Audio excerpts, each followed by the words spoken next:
Hi, my name is Jones Muna. Today we look at types of leaders. Leadership comes in many forms, each with its own strengths and limitations. Understanding these different styles helps us recognize the leaders around us, and perhaps even the leader within ourselves. 1. The charismatic leader. Charismatic leaders possess a magnetic personality that inspires and motivates others. Their influence stems not from titles or authority, but from their sheer presence and conviction. Think of figures like Martin Luther King Jr. or, controversially, Adolf Hitler, individuals who moved masses through the power of their words and vision. This type of leadership is rare because charisma is often an innate trait. While training can refine it, true charisma cannot be manufactured. It's a natural force of personality. 2. The traditional leader.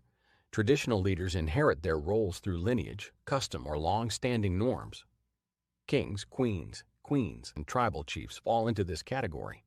Their authority is tied to history and heritage rather than personal achievement. While this form of leadership carries deep cultural significance, it offers few opportunities in modern workplaces, where merit and skill typically determine leadership. 3. The situational leader.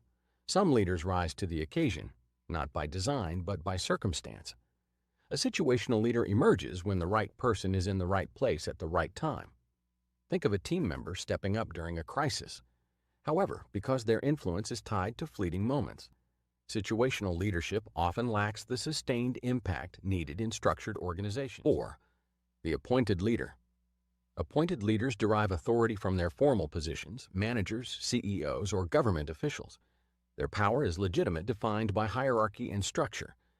This bureaucratic leadership ensures order and accountability, but it can also stifle innovation if leaders rely solely on their titles rather than earning respect through action. 5. The functional leader. Functional leaders lead by expertise. They earn influence through skill, problem solving, and adaptability, not rank or personality. A senior engineer guiding a project or a seasoned teacher mentoring colleagues exemplifies this style. What sets them apart is their ability to adjust their approach based on the situation, making them invaluable in dynamic. Now that we have appreciated types of leaders, let's also discuss essential qualities of a great leader. This is because beyond leadership styles, an effective leader is distinguished by 5 timeless qualities, that is, 1. Intelligence.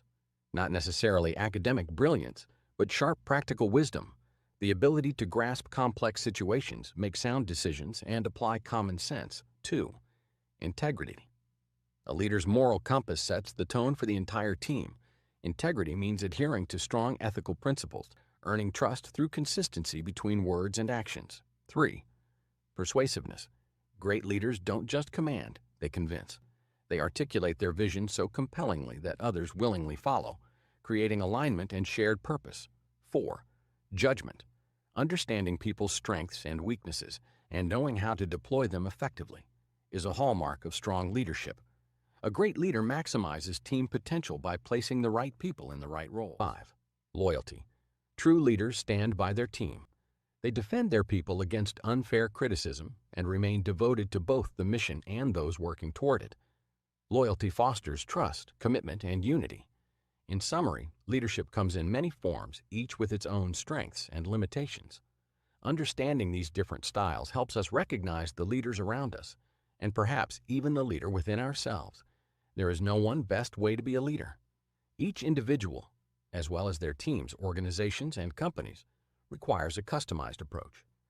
However, there are several broad categories of common leadership styles that many managers and executives will likely fall under. Each has its own strengths and weaknesses and has a variety of nuances. Therefore, the best leadership style or type depends on the situation and the needs of the team and the company overall. The best style for you also depends on your personality. Are you naturally more comfortable taking control, giving out marching orders, and making all the decisions? Then move into an autocratic leadership role. If you want input from a wide swath of employees to gain diverse ideas, a democratic leadership style makes sense. And if you want to set it and forget it, go for a hands-off, laissez-faire approach.